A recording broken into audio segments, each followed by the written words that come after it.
스가랴 14장 1절부터 11절까지 한 절씩 교독하겠습니다. 여호와의 날이 이르리라. 그 날에 내 재물이 약탈되어 내 가운데에서 나누이리라. 내가 이방 나라들을 모아 예루살렘과 싸우게 하리니 성읍이 함락되며 가옥이 약탈되며 부녀가 욕을 당하며 성읍 백성이 절반이나 사로잡혀 가려니와 남은 백성은 성읍에서 끊어지지 아니하리라. 그때 여호와께서 나가사 그 이방 사람들을 치시되 이 왕의 전쟁 날에 싸운 것 같이 하시리라.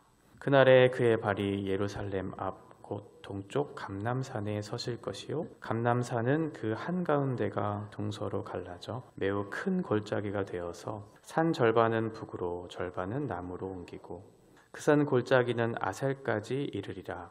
너희가 그 산 골짜기로 도망하되 유다 왕 우시야 때에 지진을 피하여 도망하던 것 같이 하리라. 나의 하나님 여호와께서 임하실 것이요 모든 거룩한 자들이 주와 함께 하리라. 그 날에는 빛이 없겠고 광명한 것들이 떠날 것이라. 여호와께서 아시는 한 날이 있으리니 낮도 아니요 밤도 아니라 어두워 갈 때 빛이 있으리로다. 그 날에 생수가 예루살렘에서 솟아나서 절반은 동해로 절반은 서해로 흐를 것이라. 여름에도 겨울에도 그러하리라. 여호와께서 천하의 왕이 되시리니 그 날에는 여호와께서 홀로 한 분이실 것이요 그의 이름이 홀로 하나이실 것이라. 온 땅이 아라바같이 되되 게바에서 예루살렘 남쪽 림본까지 이를 것이며 예루살렘이 높이 들려 그 본처에 있으리니 베냐민 문에서부터 천문 자리와 성 모퉁이 문까지 또 하나넬 망대에서부터 왕의 포도주 짜는 곳까지라. 사람이 그 가운데에 살며 다시는 저주가 있지 아니하리니 예루살렘이 평안히 서리로다. 아멘.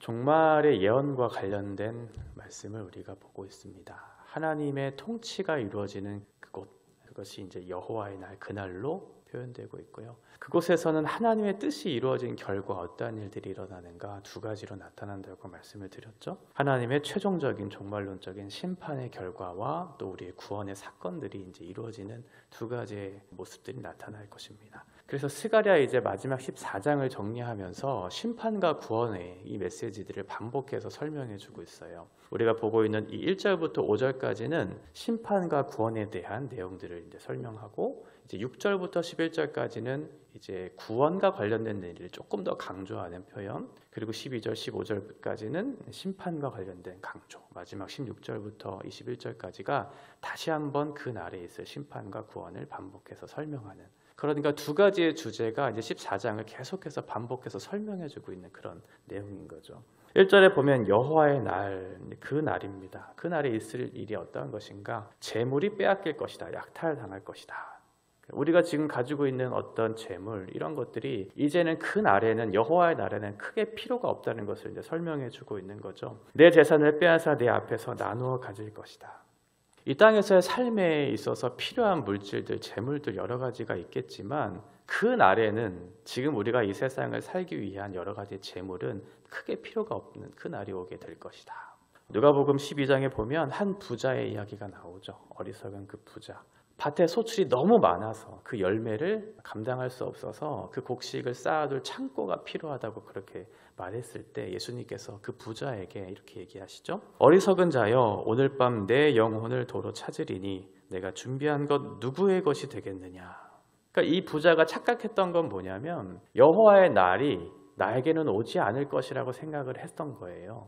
그래서 영원히 살 것처럼 생각을 하니 그 곡식의 창고에 그것들을 쌓아두고 그것들을 따라서 영원히 살아야겠구나, 이런 어리석은 생각들을 했던 것이죠.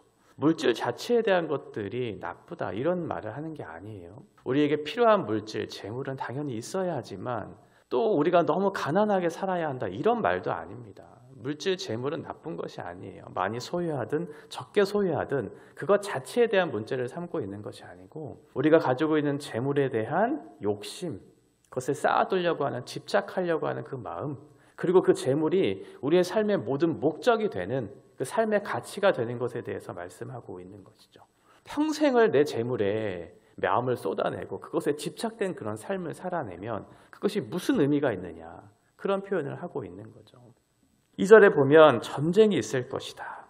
이제 하나님의 나라, 하나님의 통치를 방해하는 연합된 세력이 일어나 전쟁이 일어나게 될 것이다 라고 그렇게 말씀하면서 그 성읍이 함락이 되고 또 그 가옥이 약탈을 당하고 여자들은 겁탈을 당하고 많은 사람들이 끌려가게 될 것이다 이렇게 표현되고 있고요.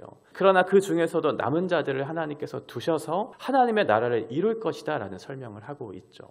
지금 스가랴를 통해서 전해진 이 말씀, 과거에도 그런 일들이 있었어요. 남유다의 바벨론의 그런 포로로 끌려갔던 그 암울한 역사가 있었죠.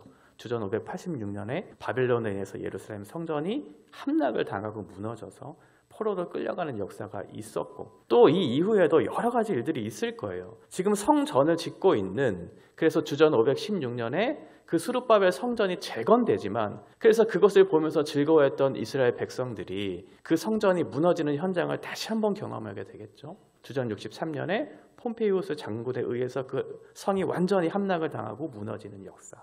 그러면서 다시 한번 그 성전이 재건되는 헤롯 성전의 때도 주 70년에 무너지는 그 역사들이 일어나잖아요. 그러니까 그 역사의 반복 속에서 그 성읍이 함락이 되고 우리 많은 백성들이 약탈을 당하고 빼앗기며 끌려가는 역사가 반복해서 이루어지겠지만 그러나 남은 백성들, 그 백성들은 성읍에서 끊어지지 않을 것이라고 지금 하나님께서 약속해 주고 있어요.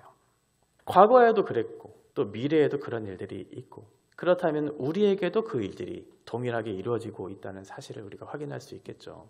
물리적인 성전 자체는 없어졌지만 성전된 우리, 예수 그리스도의 그 피로 성전된 우리를 통해서 이제 남은 자들이 일어나 그 하나님의 나라를 이루어가고 있는 것이 오늘의 현실에서 확인되고 있는 것처럼 비록 그 역사의 반복들, 그 암울한 현실들이 반복되겠지만 그러나 하나님께서는 남은 자들을 통해서 당신의 나라를 세우시겠다라고 하는 약속들이 오늘 우리가 살고 있는 이 시대까지 이루어지고 있다는 것을 우리가 확인하고 있습니다. 이것이 가능한 이유는 무엇인가? 너희 스스로 무엇인가를 잘 살았기 때문에 그렇게 된 것이 아니고 하나님께서 그 전쟁을 직접 싸우시고 승리하게 하시는 하나님의 역사가 이루어졌기 때문에 그렇죠. 우리가 무엇을 잘했기 때문이 아니에요. 우리가 뭔가를 잘했기 때문에 하나님께서 우리를 지켜주셨다 그런 것이 아니고 그 전쟁의 주체되시고 그 전쟁의 승리를 이루어 가시는 하나님의 역사가 지금 이루어지고 있고 이루어졌기 때문에 우리에게 소망이 있는 것이죠. 시대마다 위기는 있었지만 때마다 하나님께서 도와주셨어요. 우리의 인생 속에서도 시대마다 시기마다 위기가 있었지만 하나님께서 도와주셨고 그 결과 우리가 소망을 붙잡고 살아가게 되었던 것이죠. 지금도 그렇게 하시고 앞으로도 그렇게 하실 거예요. 그것을 기억하면서 우리가 소망하며 나아가는 것이죠. 그날에 이제 어떠한 일이 일어나는가? 4절에 보면 그날에 그의 발이 예수님이시죠. 예수님의 발이 동쪽에 있는 감람산 위에 서게 될 것이다. 이 감람산은 예루살렘 동쪽에 위치한 해발 830m 되는 높은 산이거든요. 그러면 그 산에 올라가면 그 예루살렘 땅이 다 이스라엘의 땅이 다 보이는 그래서 군사의 요충지, 지리적인 어떤 요충지로서의 역할을 했던 곳이에요. 그곳에 올라가 예수의 발이 임했을 때 어떠한 사건들이 일어나냐면 동서로 땅이 갈라지는 일들이 일어나고요. 남과 북으로 산이 옮겨지는 일들이 일어나요. 이것은 지진이 일어난다는 거죠. 땅이 흔들리고 갈라지는 사건들이 일어날 것이다.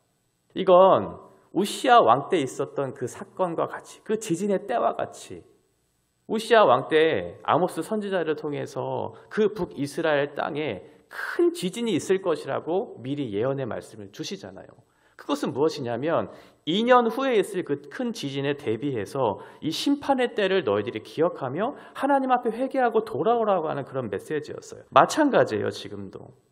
동서가 갈라질 것이고 남북으로 산이 갈라진다는 것은 이 땅에 준엄한 하나님의 심판이 그 위에 임한다는 것이고 그때는 너희는 어떠한 피할 길도 없을 것이라는 메시지를 주고 있어요. 그러면 그때가 오기 전에 너희는 마음을 돌이켜 하나님께로 돌아가야 한다는 것을 지금 다시 한번 설명해 주고 있는 거죠. 이 스가랴서에서는 예루살렘에 남아있는 그 자기의 백성들이 이 갈라진 틈 사이에 있었던 골짜기를 통해 다시 한번 하나님께로 나아갈 수 있는 길이 열릴 것이라고 말씀해 주고 있어요. 그 골짜기가 어디까지 이어지냐면 아셀까지. 이 아셀이라고 하는 곳이 정확히 어디인지는 확인되지 않아요. 그래서 많은 학자들은 아마도 기드론 시내, 기드론 골짜기 또는 흰놈의 골짜기 이 중간쯤 되는 어떠한 계곡, 그 골짜기쯤 위치해 있을 것이다. 그래서 그 중간 안에 어떤 중앙의 골짜기가 위치해 있기는 하거든요. 어쨌든 그 골짜기까지 이어지는 그 골짜기를 통해서 지진으로 심판이 임할 때 남은 자들을 그 길로 피하게 하신다는 거예요. 그러니까 이 골짜기는 어떠한 사람에게는 심판의 장소, 심판의 어떤 그런 위험을 알리는 그런 곳으로 되겠지만 남은 자들에게 있어서는 그 골짜기가 하나님께로 피할 수 있는 그 길이 열린다는 거겠죠. 실제로 요엘서 3장에 보면 이 여호사밧 골짜기라고 하는 곳이 나와요. 똑같은 골짜기의 이 명칭을 사용하면서 그 여호사밧 골짜기는 어떠한 곳이 될 것이냐면 이방 세력들, 이스라엘 백성들을 대적했던 이방 세력들이 그 여호사밧 골짜기 안에서 심판을 당할 것이라는 메시지가 있거든요. 그러니까 똑같은 상황인 거죠. 비슷한 상황 속에서 한쪽에서는 그 골짜기가 구원의 길로 열리는 그런 길이 열릴 것이고 한쪽에서는 그 골짜기가 심판, 주나만 심판이 이루어지는 장소로 설명되고 있는 거예요. 지금 여호와의 날, 하나님의 날이 임했을 때와 똑같은 양상으로 지금 기록되고 있는 거죠. 이 땅에 예수 그리스도의 재림을 통해서 하나님의 심판이 이루어질 때 어떤 일들이 일어날까요? 실제로 이 땅이 갈라질 수도 있겠지만 우리가 발닦고 있는 이 땅에서 소망을 붙잡고 있었던 모든 것들이 무너진다는 의미거든요. 이 땅에 네가 발을 딛고 살지만 너를 지지해주고 네가 의존했던 그 모든 것들이 결국은 무너지게 될 것이다. 너의 모든 삶의 터전들, 네가 가지고 있었던 재물들, 이런 것들이 무너졌을 때 너의 피할 길을 어디로 두겠느냐라고 하는 하나님께로 두고 그 심판의 골짜기가 아닌 그 구원의 골짜기로 우리가 가야 한다고 말씀하고 있는 거죠.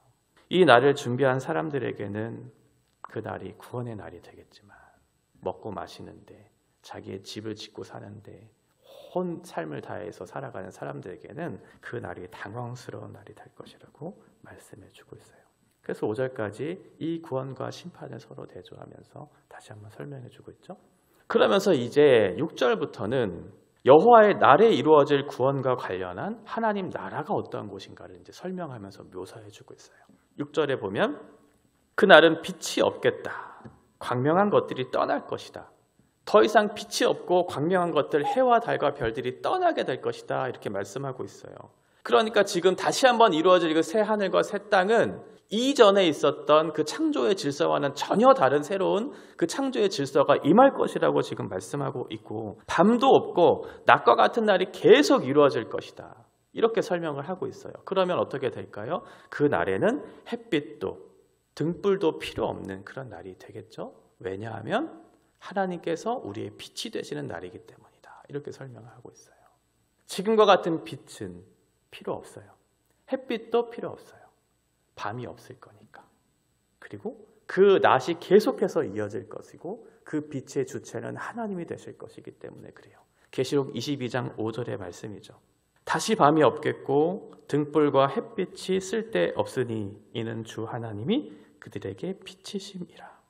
하나님이 우리의 빛이 되어주셔서 더 이상 어둠이 없을 것이고 영원한 그 낯이 우리에게 주어질 것이라고 약속해 주고 있어요. 또 하나는 8절에 보면 그 날에 생수가 예루살렘에서부터 솟아나게 될 것이다 이렇게 말씀하고 있습니다. 예루살렘에서부터 솟아나게 될 것이다. 에스겔 47장에 보면 종말의 날에 마지막 날에 임할 메시지를 설명하면서 성전, 특별히 성소에서 나오는 물이 동쪽으로부터 시작이 돼서 동쪽을 향하고 서쪽을 향하고 남과 북으로 이루어져서 그 물이 생수의 강이 되어 결국은 바다로 흘러가게 될 것이다. 이런 메시지가 있거든요. 그러니까 그 물이 어디로부터 시작되냐면 예루살렘 성전, 특별히 성전 안에서 성소에서부터 동쪽에서부터 그 시작된 물이 서쪽으로 남쪽으로 북쪽으로 이루어 그 강과 바다를 이루게 될 것이고 온 세상을 덮을 것이라고. 그 물이 바다 덮음같이 어떻게 될까요? 그것을 통해서 여호와의 영광을 보는 거죠. 이 땅에 무너진 현실에 그 물이 계속해서 채워지고 채워져서 생명의 물이 우리의 무너진 현실들을 다 일으켜 세우시는 물이 바다 덮음같이 온 세계가 여호와의 영광을 보게 될 것이다. 이 물은 무엇인가? 요한복음 4장 14절. 마르지 않는 영원한 생수예요. 마르지 않는다는 건 끊이지 않는다는 거잖아요.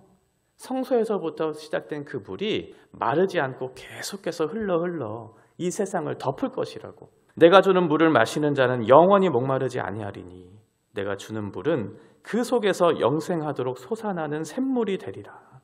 마르지 않는 그 생수, 이 물이 동서로 흐르고 뿐만 아니라 여름과 겨울을 지나 모든 시공간을 초월한 그 하나님의 물이 우리에게 떠나지 않게 될 것이라고 말씀하고 있어요. 그러니까 하나님의 통치는, 하나님의 나라가 이루어지는 하나님의 통치는 어떤 특정한 물리적인 장소나 어떤 특별한 때를 얘기하고 있지는 않죠. 어떤 때와 시와 상관없이 하나님의 통치가 이루어지는 그곳이 하나님의 나라다.